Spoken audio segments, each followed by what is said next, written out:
somebody who has suffered the wound of every human being that has ever lived, and he loves us still. Yeah. That's You know, phenomenal.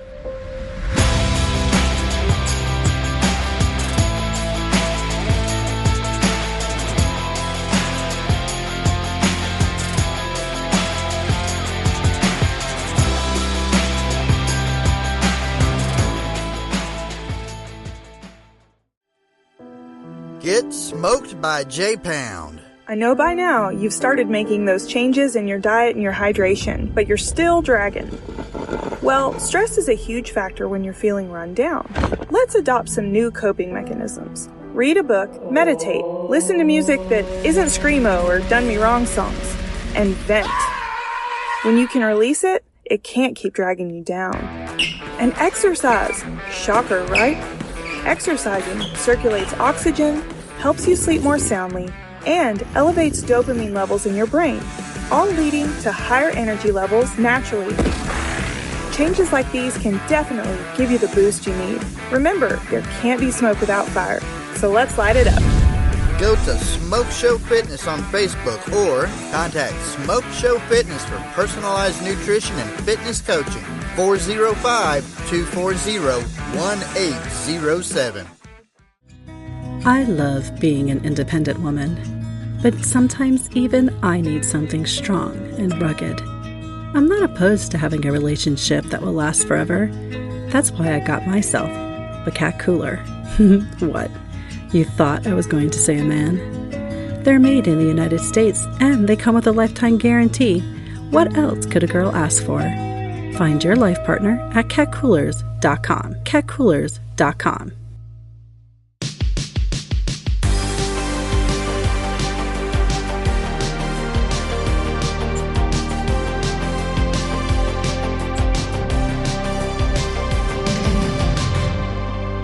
my Sunday school class that I teach is all girls. We don't have any boys in there. Me and my wife teach it. I wanted her in there because I just have teenage girls. Right. So my wife is in there with me. And I told them, and here's one of them right now, but I told them the way you know someone loves you and truly loves you is what are they willing to sacrifice for you? Right. What are you willing to give up? Because, you know, some of them are just after, oh, they're so pretty. Oh, they're so this, they're so that. But what are they willing to sacrifice for you? Right. So think about what our God sacrificed for us. You know, which is interesting because a lot of atheists that I've talked to have said, well, if Jesus knew he was God, then he really wasn't dying. He was just, you know, taking a dirt nap for a couple days right. and coming back, you know, and it's like, I think that's cheeky because we really have no idea, no capacity to even imagine the amount of freedom, power, exaltation, beauty, and everything that Jesus had in his pre-incarnate state. And he was willing to say, I am going to give this up to take on the nature of one of them. And that nature is going to be permanent.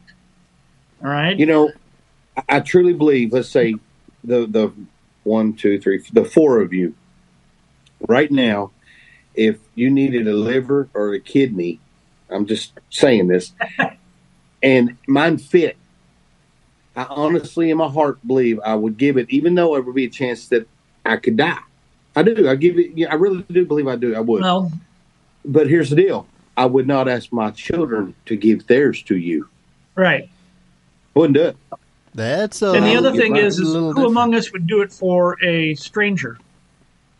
Well, all I got's a picture of a dog, man, and I'd give it to her. And worse than that, who of us would do to somebody for an individual sitting on death row? I'll give you Nice to meet you. a true life. My niece, Nice to meet you. my wife's There we niece, go. gave her kidney to her best friend a year ago.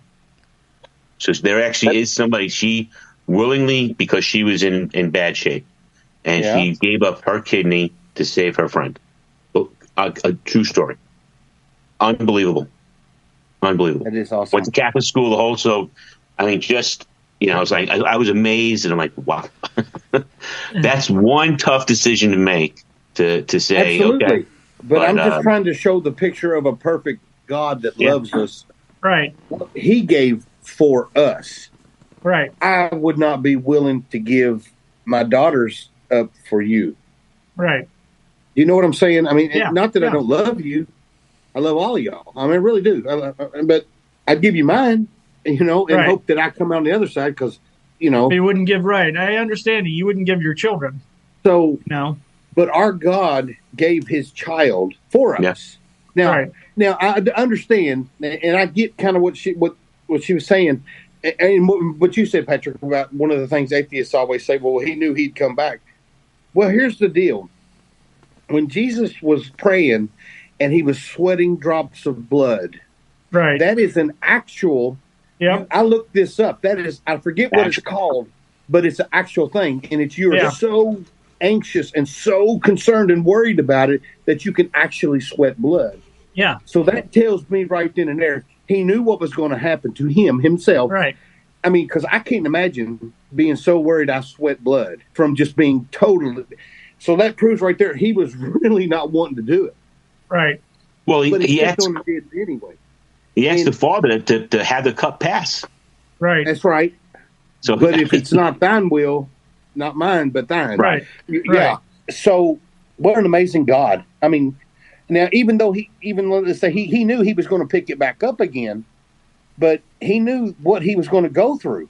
Yeah. All the pain and stuff that he went through. If you could imagine, one of the things about the Catholic Church that just hurts me so bad is seeing Jesus Christ hanging on a cross in every church, and he looks like Fabio hanging there, man. He's just gorgeous.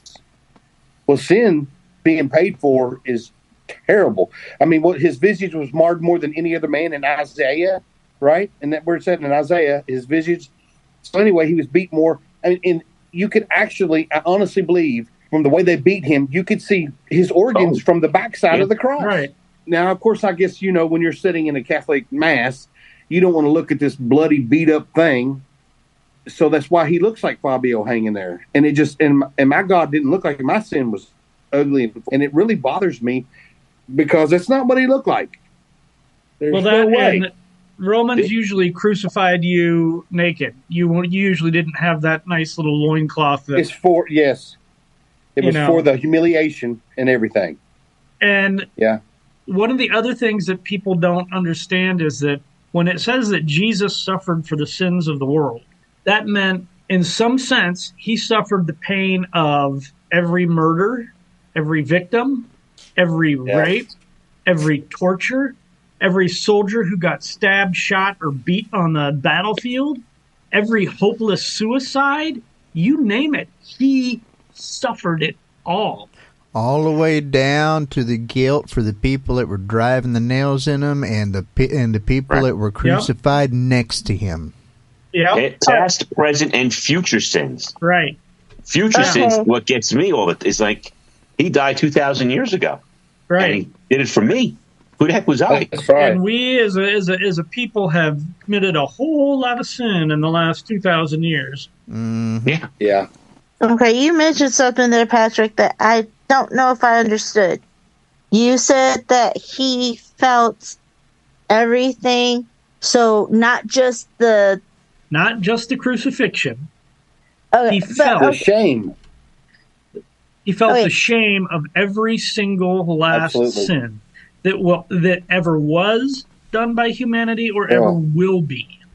That would drive you mad right there. Yeah. So is he feeling the sin from the perpetrator or from the victim or from both? Probably from both. Because let's face it, we know how hideously complex situations are. Right?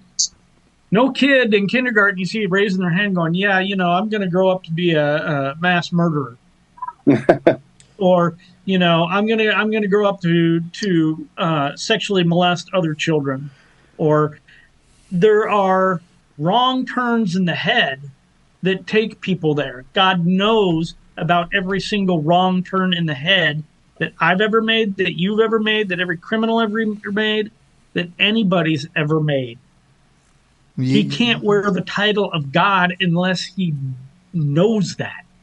That's right. You can make the argument that the fully man, fully divine Christ also felt the closest thing that any of us could ever feel to the full wrath of God. Yep. Yeah, well said. That's right. Well, it's not that we said wrath. I think it's the absence of God, because God turned away. Yeah. He had turned away from all that sin and left, and just that absence of God is just. Well, the absence of God is the absence of all that he brings to the table, too. And that's a lot of things that a lot of us take for granted. Things like friendship, compassion, all of those things. These aren't things inherent in us. They're gifts from God. Yeah. Right. God takes them away from a person. All that's left in that person is absolute, pure, distilled selfishness. Yeah. And in fact, despair. Oh, you can't even get along with anybody else at that point. You've got to, you'll make up a million reasons on why they're so-and-so and, I hate their guts and blah, blah, blah. That's what hell's like. It's filled with people who can never, ever, ever receive anything good but desperately want it. Now, ain't that something confusing, being able to feel the absence of God if you are in some way, in some part, are God? How do you explain that one way?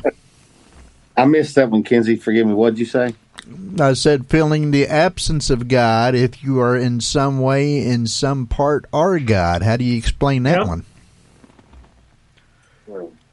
That one's very difficult. It's one of those things like the Trinity. You can go over that with a fine-tooth comb a billion times with a billion brains, and you still can't really wrap your head around it.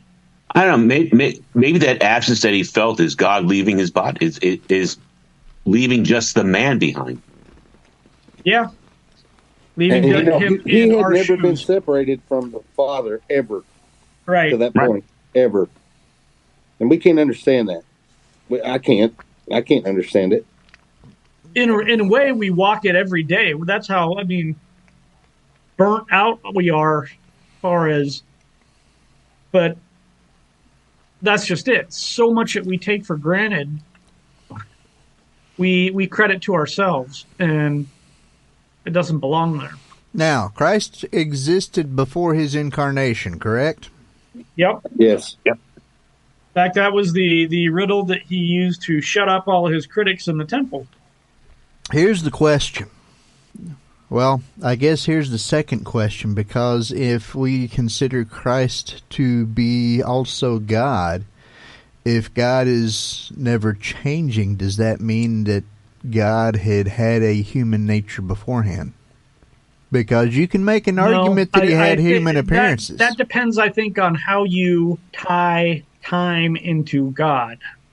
Yeah, but never changing. I don't think that's who he is. Not his physical being. It's the nature of God. Right. So that never changes. You got to remember, though, Christ took on a second nature. But you got to remember, this is one of the persons of God. So would that mean that Melchizedek would not have had a human nature then? Or the being that was seen with Shadrach, Meshach, and Abednego? Or any other supposed pre-incarnate appearances?